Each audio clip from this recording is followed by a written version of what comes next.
Hello, Football Uncensored podcast with me, Joe Mealing, asking the questions.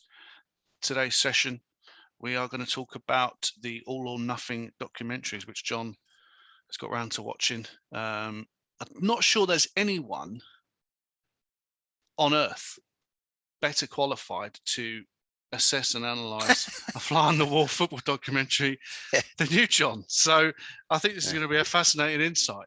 Obviously, yours was, 94? And we're now, 20... Yeah. Yeah, it was shot 94, 95 season and came out in October 95. And then the difference, there was slight difference in the outcome. Well, it's going to be fascinating, It ruined me, yeah. But it's like I said, I still maintain it now. And it's a little bit bitchy, but it's also the truth. I think it was like a blueprint portfolio to 4 different chairmen. One was acting chairman, Derek Weinrape, who's passed away now. I don't know what to say. Anything. I mean, you're told if you've got nothing good to say about someone, don't say anything. So I won't say anything. And then the other 3, Tony Wood, who underpinned the losses, and then you had the Phil Wallace, who was meant to come in, and then Barry Earn, who eventually came in.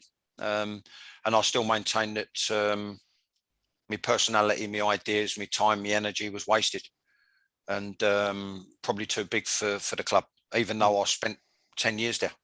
So I'm not saying it disparagingly towards the supporters, even though there's quite a few of them, they've got no time for me. But my only defence is it was a waste of ability and talent and professionalism and time and energy. And a massively different outcome, obviously. So I spent 18 months trying to apply for stuff afterwards, and when I kept getting knockbacks, and then I got another knockback from the FA when school teachers who'd never laced a pair of boots on in a competitive match were leapfrogging me and had no idea and wouldn't pipe up, wouldn't speak up with regards to different issues off the field, and then with regards to improving the syllabus. I just thought it's time for me to have it on my toes and be something different and do something different. And the first one, I was sitting there.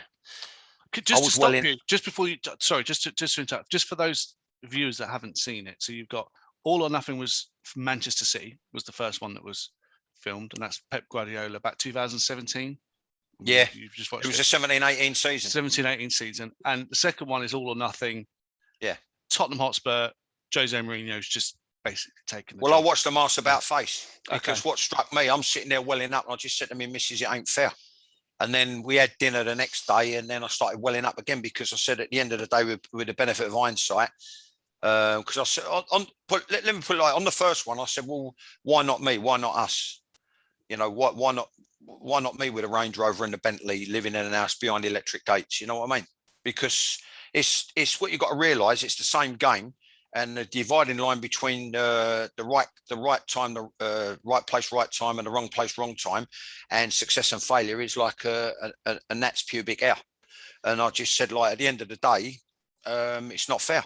Well, look at Steve Bruce, just got $8 million payoff, and he was his centre-half partner, Gillingham. That was, yeah, for a couple of years, yeah. But it's when someone's constantly promoting you, the chairman, the geezer who brought him through, Buster Collins and Keith Peacock, are touting him round.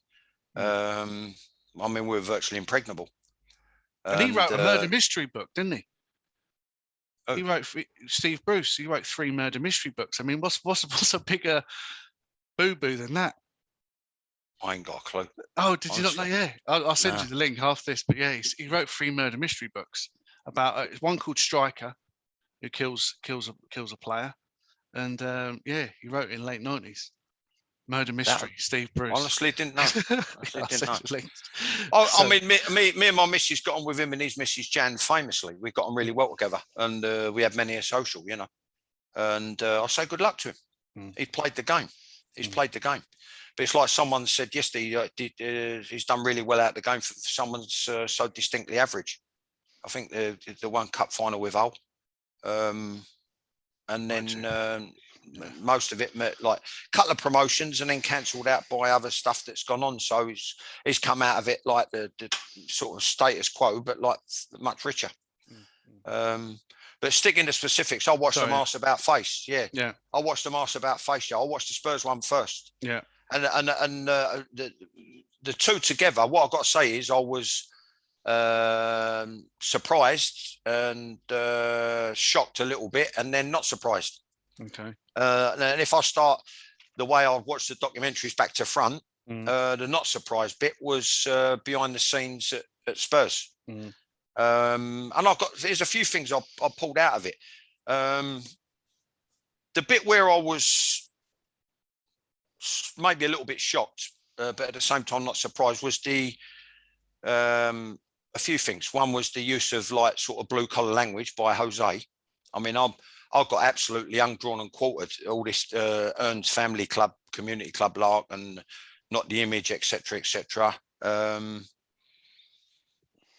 I'm assuming, maybe wrongly, but I think I'm assuming. And then he started going on about bringing in big sponsors, and I need a high profile name. With all due respect, the geezer who replaced me was the Spurs youth team coach. But I got absolutely skewered for using the C word twice.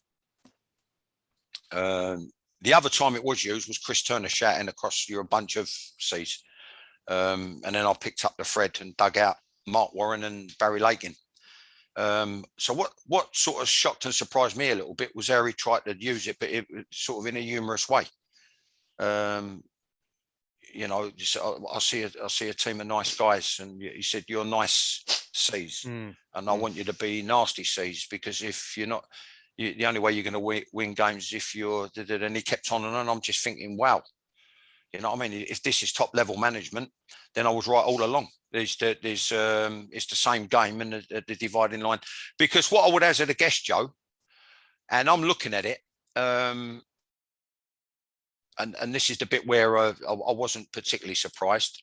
I think he'd done a bit of a deal with the devil in terms of himself and maybe the goings on at Spurs at the time, whereby he thought, you know, there was a level of tolerance, as in, I think he made the one sort of fairly big signing, which is it Berwin, the forward kid who got injured, which you can't legislate for. I just thought there was a level of tolerance whereby he thought, you know what, I'll work as I've been told by the chairman, or we've agreed with the chairman with what I've got.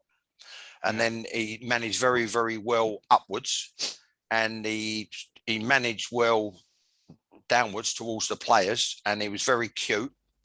And he tried to get people on side who were close with Pochettino, like Kane. And the conclusion I drew was I didn't see a lot of organisation, and I didn't see a lot of coaching to improve. And then I thought to myself, right, hold on, let's work from the memory bank, working my way backwards from that. He says to the press, I don't coach players. I don't coach, in brackets, individuals. I don't coach players. I coach teams. Well, I thought that documentary contradicted it, because I didn't see any coaching from him. His number two was talking basic, very double basic, maybe even borderline claptrap. I see some of his other staff never said a word the whole way through the documentary. So why is he paying them? Because what they should be is the layer between him and the players, making life easy for the manager in terms of little reminders to the players, and like blowing down the manager's ear. I'm going to put a session on with this and this, especially when they got shredded at the back. And they got played through, and they were giving away too many free kicks, and they were giving away penalties, and they were making unnecessary contact, and they were losing their discipline, and they were giving away cheap free kicks and cheap possession. All that should have been addressed.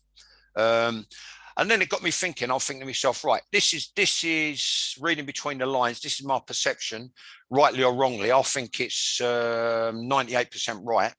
I would say when he was coming up, probably like a lot of, in inverted commas, top draw managers, probably the only time he really coached and organised, and he dealt in specifics and he placed demands on players, was at Porto.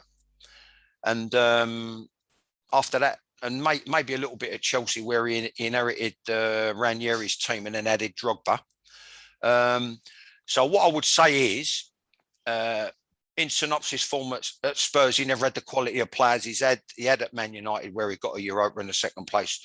The same quality as Chelsea, where he won a couple of leagues and a double. Inter Milan, Real Madrid, right? Because then it's about, like he said to, I think it was, what's his name, Ibrahimovic. He said to his daughter, look, just do me a favour, all you've got to do is look after him. Make sure he's happy and well fed, right? Because basically, and he's sending the players texts, giving them little G's and blah, blah, blah. Basically, he was just managing their egos. I don't think when you've got, which he never had at Spurs, a set of top quality players who are also top draw human beings, you can leave them alone. All you've got to do is basically assemble them and address issues as they pop up. And I don't think that was the case. I think he'd done a deal with the devil at Spurs. He knew it was going to be short term, and he's just basically took Christ knows why, because they haven't won anything for decades now. He's took a fairly high profile job at a club with a new stadium and a state of the art training ground to keep his own career pot boiling. Yeah, and where else was he going to go? Leading it, yeah, leading to somewhere else. There was never going to be any medium or long term plan there, and I think there's an undercurrent. Yeah, there's an undercurrent, Joe, where the players will recognise that. They'll see that he ain't going to be here long, so and you got them there. You got one of them sitting there like this. He's got his fucking hood up. This is in a team meeting. He's got his hood up. He's sitting there in a defensive posture with a pair of glasses on, and it's almost as if he's saying to and maybe rightly so, to the manager and his assistant when they're doing the laser thing on the thing, which by the way, that could have been summed up there. Toby and whoever the other, all you've got to do is, he said to Dele Alli, look, you're walking. Where are you walking? Slight paraphrase. And he's going to Toby, look, to remedy this, all we've got to do is boss him, get him in there. So look, I want you in there screening the front, because you're walking and walking. He said, and then the ball goes into him. He said the fullbacks had to come over. I forget who it was. It might have been the Welsh kid, Davis. He said, then the ball's played out wide, then it comes in, not the first shot, no, not the second, then the third one, it goes in. So that could have been done in synopsis form. Once the shot goes in and the rebound, guys, we've got to be on our front foot. Like when you coach forwards, be on your front foot and anticipate. Well, we've got to do exactly the same, but the opposite. We've got to be on our front foot and we've got to anticipate, but then we've got to scramble the ball clear, one touch, because then it comes off the post, then it comes back, and then it ends up in the back of the net. So all that could have been cut down and abbreviated for it to be more impactful. Then the laser thing about Dele Alli, I said, well, all he's got to say there, so I'm saying to my missus, he's just got to say it to the centre-backs, and that's the other thing you don't do, right? Because he's undermining himself. He said, I was a shit player and I played at a shit level, but I would never allow you to get away with that. You understand? You don't say that to them, because at the end of the day, it's like I said, the difference can be one ingredient in the criteria. You're looking at certain players, they're built like light heavyweight or middleweight boxers playing at fullback, and they can do 100 metres in 10.7, right? And that's all they got in their game, because they're as thick as pig shit with two planks in it. You understand? And they're giving away unnecessary free kick. They're relying totally on their physicality, and yet the guys are sitting there like this, as if to say the original point. Well, go on, impress me. You know what I mean?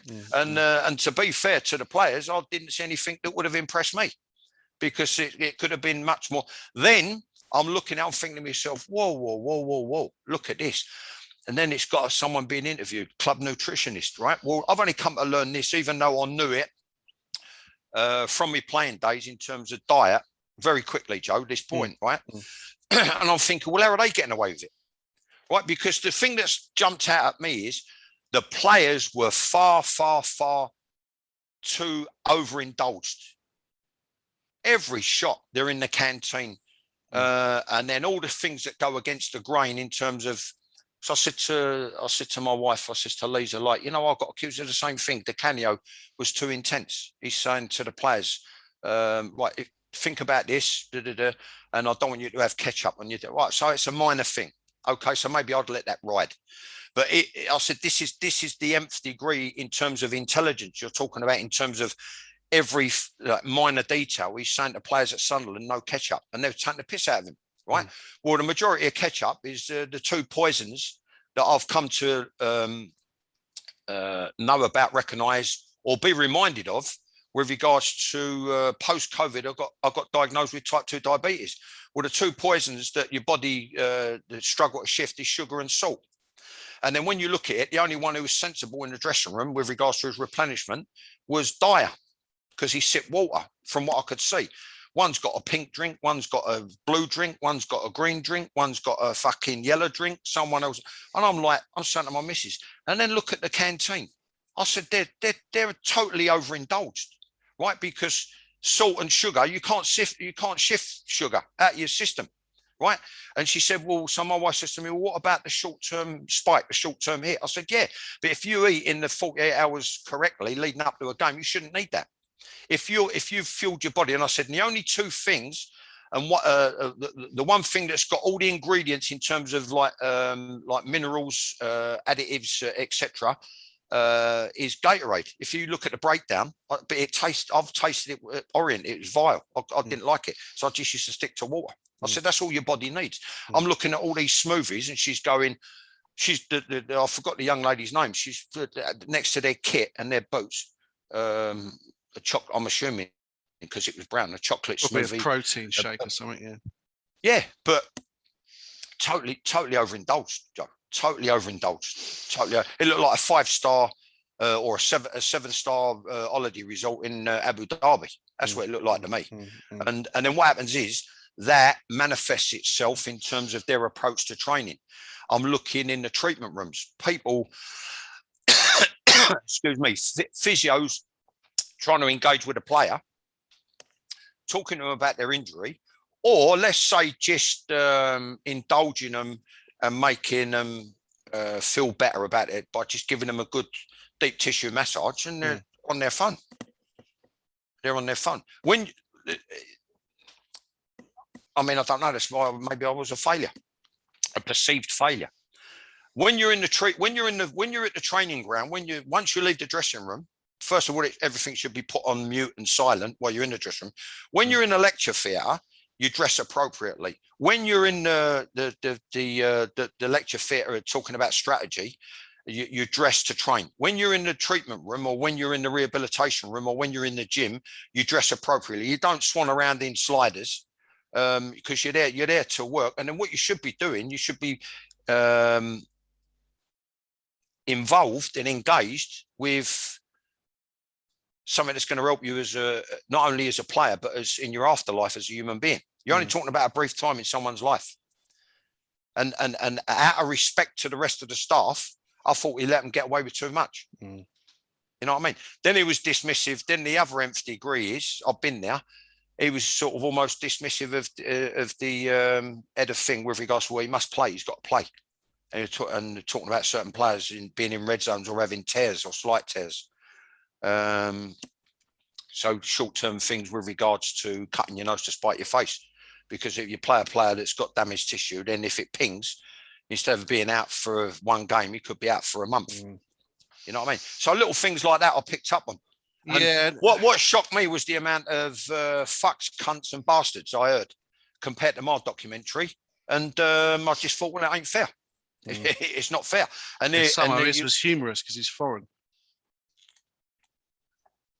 Yeah, maybe. Yeah. Well, I don't know. That's right. what it's just sort of somehow. Yeah, they had a chuckle, didn't they? Yeah, they had a chuckle. Yeah, they had a chuckle. And I just thought to myself, in terms of consummate professionals, he was cute when he come in every morning, Harry. Morning, everyone, to the camera crew. Morning, all, to the staff. It's just common decency and manners, really, which I know from his upbringing he's going to have that. Then you've got someone else come in, and the cameras sort of followed him in the foyer at the training ground, and he's gone like that. And then he's give it all that. I just thought, nah, I wouldn't have you around my club in a million years. No.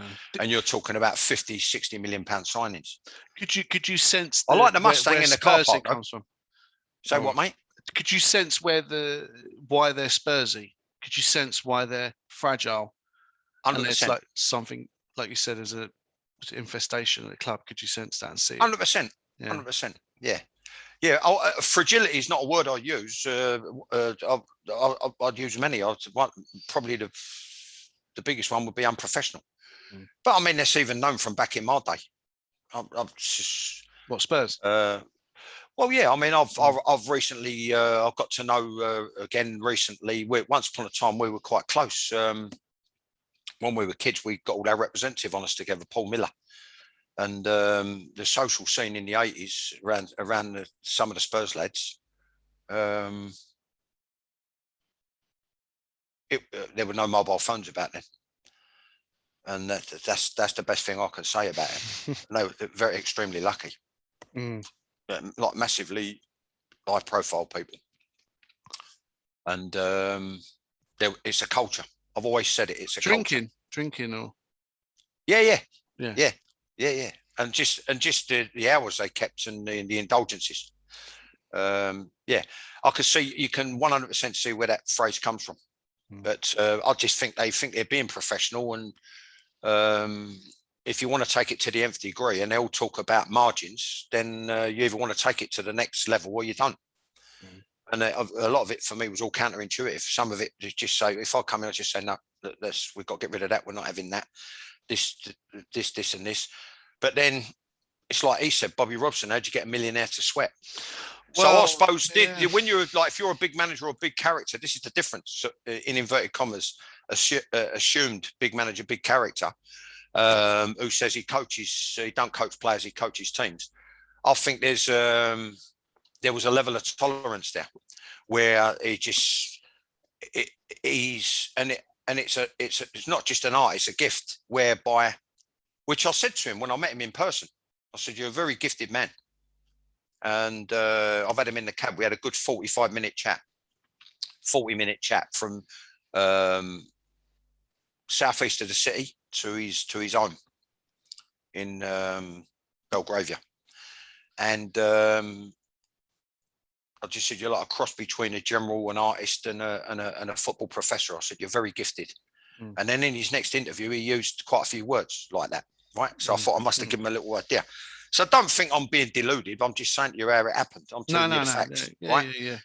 And someone like that can just be sort of dismissive and not worry about the, what do they call it? Minutiae. Yeah. And they just let it wash over them. Whereas I was like the other extreme. So I think if you can just say, well, I'm not interested. And I think a lot of it was to do with the fact that he always knew he was going to be short term now. Well, pulling on your point in the last episode, the David Pleat one about it's a, what do you say, psychological confidence trick. Confidence trick, yeah. Do you think that he's got that in his locker, where he's because he's got a MA in psychology, and he uses psychology to get the best out of players as opposed to tactics. Mourinho. Yeah, you're talking Mourinho. Yeah. Did you see that sort of confidence trick? I didn't know he had that, because at the end of the day, you should study yourself. Because for at least the last 4 jobs, his body language, attitude, disposition, he's got himself a settlement. I wouldn't say he's got himself sacked, but in the end, he's got himself a settlement. Because if you're talking in terms of like throwing your toys out the pram, probably the other extreme. Let's look at a contrast. Potter, Graham Potter. Our sort of one assumes, he's probably bubbling inside butterflies and stuff where he's having to hold it in. But that's why he's got his MA or his degree or his PhD in emotional intelligence, whatever they call it. You're talking about polar opposites. You understand what I mean? Because when you look at like body language, when you look about throwing your toys out the pram, when you talk about veiled messages, calling people out, players and directors in press conferences, when you talk about I think handling officials, when you talk about handling defeat, when you talk about handling circumstances, I had the shit kicked out of me, but he ain't been able to handle it, and he's ended up talking himself out of a job and into another job. And what people have got to realise, the leap is not that great a leap. It's just how you're perceived, and it's your credibility. And I've always maintained that. Once you undermine your own credibility, which I did, then that's what sticks in people's memories. Yeah. Understand? Well, that's psychology as well, isn't it? It's just PR. Like I say, it's PR. It's basically saying something, even if you don't believe it, but it means other people believe it. Say you're really good, and everyone believes it. Where it ties in with the Man City documentary in terms of Jose's history, I just think he already knew the players. He had the good job under Sir Bobby at Barcelona as his interpreter. He probably learned the ropes there. He's watching and studying and listening all the time, both to the manager and to staff and to the players, how they handled the players, the interaction. And then he's took it to Porto, where he knew it, the club upside down, inside out, back to front. Probably I would say the only time he's probably really had to organise lesser players to beat better players, supposedly better players, and win the Champions League, right? Phenomenal achievement, but also underpins what I've always said, which is, and I remember getting a book as a kid signed by the Arsenal manager Bertie Mee, and it's an old quote about the sum total of the parts will always exceed the sum total of the individual. That working on, so it is possible for lesser players who are well drilled, well organised, highly motivated, personally motivated, and fit to beat a better side, which I think Porto did when they won the Champions League under Jose.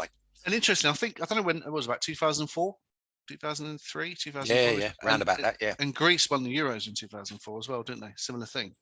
Yeah, with a Dutchman, yeah. Well, it shows it can be done. So it proved me right again. Yeah. It proved me right again. And I've been in teams like that. I've been in teams where on paper, you think yourself, well, we're playing them and we've got no right to beat them, but we have. Or you get 2 cup replays, as in the case of Everton, and the geezer stays in the job by the skin of his nuts and goes on to bigger and better things. When the Bananas were going at it. Do you remember that? Yeah, fucking Paulie Walnuts. You're pulling Sopranos quotes out now. Yeah. Have you seen the film, by the way? No, I ain't yet. No, I'll try to get it. I'll try. Yeah, I want to see it. We tried to get it up, and then I said, well, I can't find it on the thing on Amazon. Or whatever. I'll try to find it. Anyway, I just said we're settled for this, and I ended up watching the Spurs documentary. Yeah. Right. So but the point being, Joe, I just think that, and it brings us nicely to the City thing, right? I just think that that's probably his greatest coaching achievement. The rest have been managerial achievements, and you could say, well, who are you to question the goings on of one of the game's greatest ever managers? Which I'm not. I'm just giving my observations based on what I saw in the documentary. He managed well upwards. He's sitting at the thing like this, leaning on the table. He's talking to the blonde bird who's the CEO under Levy, the chairman, and he's like, yes, oh yes, we must. Yeah, what do you think Winks is doing? Yes, he's doing very well. He never fought any battles on behalf of the team and behalf of him and his staff against the chairman, which I had 4 different chairmen, and you're fighting constant battles. Can you take care of this, saving the club from administration and liquidation, while I get on with this? And then can you fight? You know what I mean? And you just got a blank stare. And then others, the last one, Barry, he was just a case of watching and waiting, and then getting his ducks in a row, which you expect of a businessman. You know what I mean? Who's made money out of other people's talent, which there's a name for. But yeah. What about Pep? Ultimately, it confirms a line in my book. When it comes down to it, I thought that it was chalk and cheese, the 2 dressing rooms, right? First of all, very impressed by the work ethic. It seemed to me, right, and it come down to like double basic and fundamental as this. When I looked at the players, the contrast in the players in the Spurs treatment room and around the gym, and then compared it with Man City's, I thought the Manchester City staff, players, manager had a far bigger, better work ethic, right? And I'm only going on what I saw. I don't know. You don't, like I said before, and I'm not trying to cover myself. You don't know what's going on behind closed doors. But if that's what they've filmed, that's the impression I got. The same way as people got. I was filmed, and people got the impression of me. That's the impression I got. So straight away, tremendously impressed with the work ethic of the players. Then tremendously impressed by the work ethic of the manager and all his coaching staff, compared to the one on Mourinho's staff, where a couple of them just sat there, never said a word. So I'm thinking, well, hey, what are you doing to earn your money? And if you've got balls, right? If you've got balls, what you do, if you've got anything to say to a player, what you do, you pipe up to the player in front of the manager to show the manager that you're watching as well as him, you're watching every single move, because we're in this together. So as an intermediary, so you're the boss, I'm working alongside you, we're in this together, but I'm also trying to improve the player and show the player that we're in this together. So then you've got a line where we're all in this together. You understand? But I just see people sitting there doing nothing. Massive contrast in the thing. Massive contrast in the lecture theatres. Massive contrast where there was everyone was engaged. Everyone was, there was no surly attitude, fucking hoodie up, glasses on, arms folded in a defensive posture. Go on then, Pep, impress me. They was all engaged, right? I thought they were far more professional in terms of when he nitpicked. He actually done a couple of times, I think, and I remember doing it, where he bollocked the players about their warm-up. The thing that jumped out at me in terms of when I said to you I was surprised, I was shocked, then I wasn't surprised. I was surprised by the fact that on either documentary, there was no coaching strategy, no coaching line, no Churchillian speech, no unbelievable philosophical quote that taught me anything, jumped out at me on screen, or was any different to what anybody else has done in the game. What I did at a low level, what other coaches have done at a low level, what other coaches have done at a high level, coaches that I've played under, managers that I've played under, right? Fundamentally, the game and the language of the game is the same. So I was surprised, and then / not surprised, because I was surprised that no one come up with this, particularly Pep's super duper idea. And then at the same time, not surprised that he didn't come up with this super duper idea. It goes back to, I meant to make the point earlier, Joe, in my book, there's a thing where I say fundamentally, when it comes down to it, it's 11 v 11. And then the team that tends to be, if you just sort of put a line through the minimum prerequisite of being fit, organised and motivated, which is a minimum prerequisite, it's then about who's got the best 11 players, or the majority of the best 11 players, and maybe the best coach in terms of organising them. I was very impressed by the amount of coaching I saw him do, in contrast to the Spurs one. In the Spurs one, there were a lot of drills, and this is what people need to understand, our listeners and our subscribers. There were a lot of drills, but there wasn't a lot of coaching. There was no coaching at all. And I thought every single fucking unit going through this Spurs one, right from the goalkeeper to the back four or back five or back three, depending on how they went thing with the back three, with wing backs high and wide, or a flat back four, midfield players. This needs bundles of work. This needs work like you wouldn't believe. This needs like day in, day out, like a thing. But I just saw drills, like little in and out the poles, and like the thing over the hurdles, and then maybe a finishing drill, then maybe someone practicing free kicks. I never saw any proper play, stop, coach, rehearse, play on. You know, so it's like they play, then you go like the coaching formula: stop, coach, make sure he's absorbed it, rehearse, and then basically teaching as opposed to and I saw from Pep, I saw total contrast. I saw teaching. He looks a very good teacher. Then again, surprised, not surprised, right? People absolutely fucking skewered me, ridiculed me when I was talking about motivation coming from within. Then I went ballistic at Brentford, and I said, listen, and it's slightly contradictory, but they knew what I meant. You know what I mean. And supporters know what I mean. But if they want to fucking stick to beat you with, they'll use it, right? I said we were 3-0 down after proper, unbelievable preparation, but at the same time still got criticised by a fucking slob who I ended up getting rid of at half time, right? He said we did too much on Christmas night. I gave him the option. Do you want to spend Christmas Day at home with your families? This is what I talk about management, and people don't see it. I wasn't to the right of Attila the Hun. You will do this, you will do that. I interacted with the players and the captain in, and I said, get amongst the lads. I said, I want to know, do you want to have open the presents with the kids in the morning and have Christmas lunch, and we'll do a bit of training at night? Or do you want to do your training and get it out of the way and then spend the rest of the day, and then we'll report for the game Boxing Day with Brentford, right? And he said, I spoke to the lads, Sits, and we'd rather spend all day with the thing, open the presents with the kids, have lunch. I said, right, okay, fine. And we'd done a 45, 50-minute session and Terry Howard said it was too long, right? So the point being, I said on that thing, fuck the technical shit. I said it's about this. Sometimes it's about this. Lo and behold, they're approaching 100 points, by the way. Right? Pep goes up to a flip chart, which we couldn't afford at Leyton Orient. He goes, sometimes, guys, it's all guys this, guys that, guys. Sometimes, guys, it's not about this, guys. Right? So you've got all the diagrams on the flip chart. Sometimes it's not about this, guys. Right? Then he goes to the big thing, the big screen in the lecture theatre with the laser pen. Sometimes it's not about this, guys, with a flip chart. And sometimes it's not about this, guys, with regards to the big screen. Sometimes it's just about this and it's about this. And I was fucking ridiculed for near enough exactly the same thing verbatim. Yeah, you get me? Yeah. So in synopsis form, right, what he had was, and I loved it, and it's a thing that's, again, it's cultural, right? And I had it with my youth team, who were fantastic, and I loved them, and I still love them to this day, like my own sons at Leyton Orient. I remember throwing a traffic cone at one of them, but that was Andrew Uckstep, who was doing down and playing, scratching his nuts and fucking went like that to someone and thing. What I liked was the way the whole dressing room set up and they listened. And they were totally professional and totally appropriate and totally respectful towards the manager.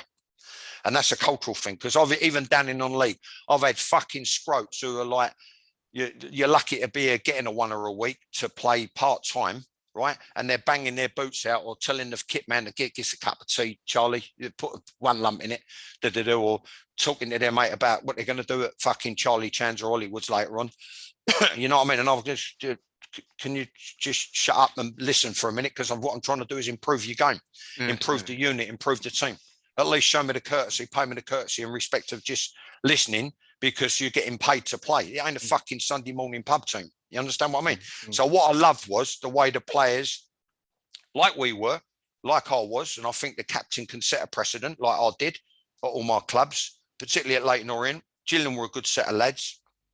Mill were fundamentally a good set of lads, but took the piss off the field. And Chelsea was a fucking basket case. But basically, most certainly at Gillingham, and particularly where I led the dressing room at Leyton Orient, you could set a precedent whereby you're respectful when you're listening and engage with the manager, even if he's talking bollocks, like a couple of them did. Right. So I thought that was fantastic, because he brought that over, because they call them they call them a mister, don't they? They call them a mister. In Spain, they call them a mister. They call them coach, or they call them mister. It's more like a school, isn't it? It seems like it's more like a school environment, a sort of an academy in the true meaning of the sense. Yeah. As opposed to walking around in socks and sliders, you know, thinking that these coaches should be happy to be coaching players like us. Yeah. Seems like a different. While I'm getting 120 grand a week. Yeah. Yeah. The best thing to come out of the Spurs documentary for me was, and my missus said, "That's not you." And I said, "Well, it ain't, but I just like it's something feels like sort of very wild about it." Was the black Mustang in the car park. Same as the one in American Gangster, driven by the detective Lupo. Oh, was it the sort of 60s, late 60s version? Right, yeah. So whoever was driving that, right? But, the City one, right? So in conclusion, you had a collective of fantastic human beings. And again, what I've always said, and it's where we've been struggling with England for decades, and it's been where we've been struggling at club level for decades, a fantastic humility. It takes humility. And then as a coach and a player, you have to sift through your problems. You have to sift through the times of adversity. And as a player, you have to sift through some of the information that might be. And a couple of clubs, in my case, the majority of the information is absolute shit, putrid, right? And a complete and utter fucking waste of time. You got to listen to know his shit. Exactly. Yeah. So you know, I think it's Oscar Wilde. So, you know, sometimes it's better to stand there and keep quiet and act like a fool rather than open your mouth and remove all doubt. But what I saw a fantastic collective of I thought the humility Yes. shown by the players, fantastic human beings. Mm. Yeah. And And now, that sounds like it's a cultural thing, doesn't it? You know, it's always yeah, a culture's been imbued and embedded. yeah, yeah, You know. because you look at one of the players of the season, the German kid with the afro on the left. Yeah. Sane. He's left. Yeah. And then you've got latter day, you've got problems that are cropped up, and it's going to be interesting to see how he handles it with regards to Sterling saying, basically holding a gun to the manager and the club's head, play me. You've got to guarantee me a certain amount of playing time or I'm open to offers. You can't have that. You can't have that. As soon as someone says that, I'll say, okay, fair enough. Because whatever it is, whatever little tiny thing it might be, Joe, it's for the good of the club. It's for the good of the team. It's for the good of the football club and its success. So, you know, unfortunately, I'd say, well, if you're going to test me, what I'll do, I'm sort of saying what I would think out loud, right? So I'm saying out loud what would be going through my mind. Okay, I'll play along with you. In the meantime, I'm going to be looking to get you out of this club without telling him, right? And as soon as the time comes, that's it. You give him one in the back of the nut, get rid of him. Yeah, well, he's got no, he's not got a lot of leverage, is he? Because he's not performing. So, and there's, you know, look at Bernardo Silva. I mean, my God, he was on his way out, and he's their best player now. Yeah. Talk about a player that's got humility. Bloody hell. Yeah, Bernardo Silva. Yeah, he's played his way into the fold where he's become a mainstay. But that's that's the game. That's the game. It's peaks and troughs and form. Yeah, and form, and then it's at that level. It's all about maintaining a consistent level. Yeah. So that's my take on it. I mean, I look at the City one. I was absolutely made up for him. And you see stuff where he's making good technical coaching points. But again, it's something I was criticised for with regards to the motivation coming from within. You can't expect any manager to come out with 55 Churchillian speeches. Yeah. You know what I mean? Plus, you want to concentrate on the technical aspects. Yeah. But fundamentally, when it comes down to it, Peter was saying to me, he put himself in that position. He was in the right place at the right time at Barcelona. He coached the players as they came through every age group, eventually into the first team, ruled Europe for 2-3 years.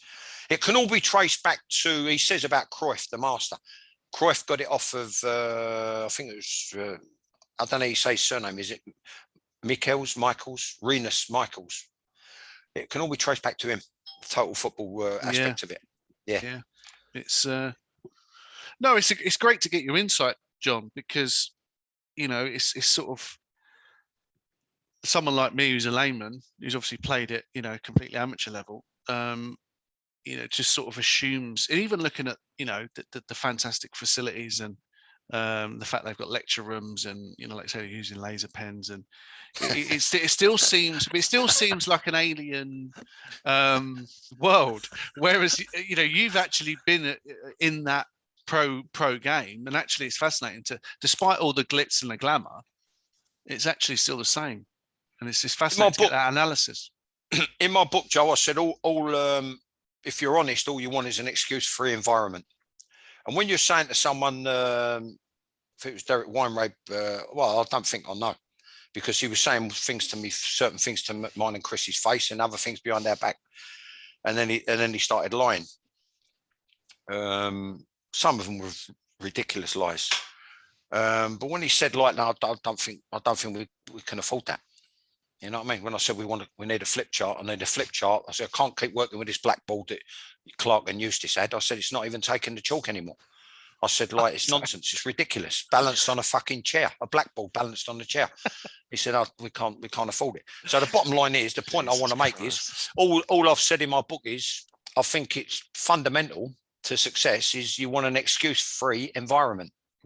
And I include myself in that. And I always did include myself in that.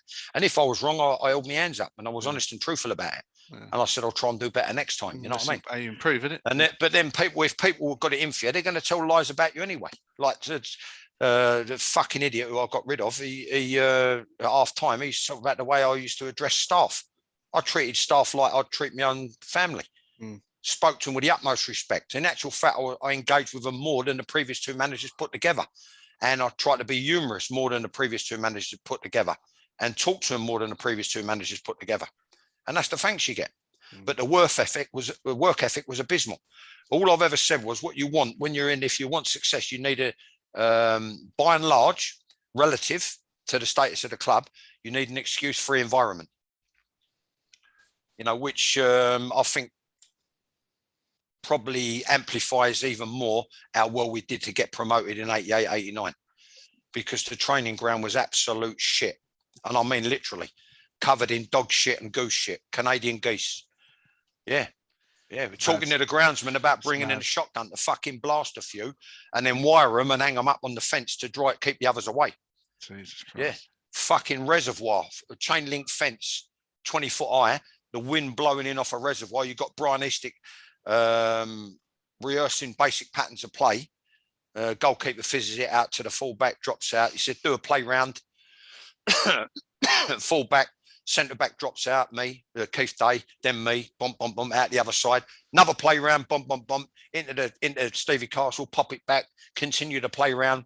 Winger threatens the back, comes short. Right, now stand it up in the corner.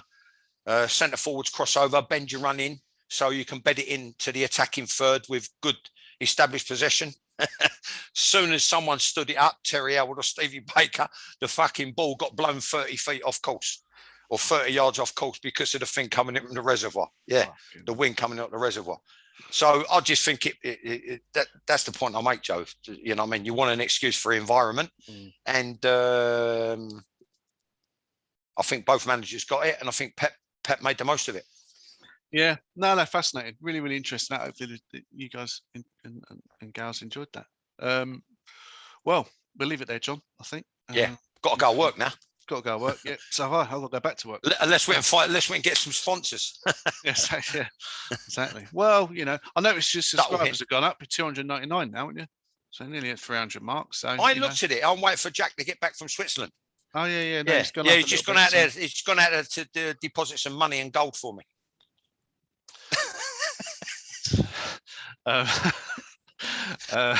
Panama Papers, isn't it? Okay. Well, as always, everyone, like, subscribe, send us some messages on Twitter or YouTube, and comment, and yeah, we can pass. I can pass questions on to John as always. So thanks everyone for listening, and we shall see you hopefully next week. Thanks, Cheers. guys. Cheers. Thank you.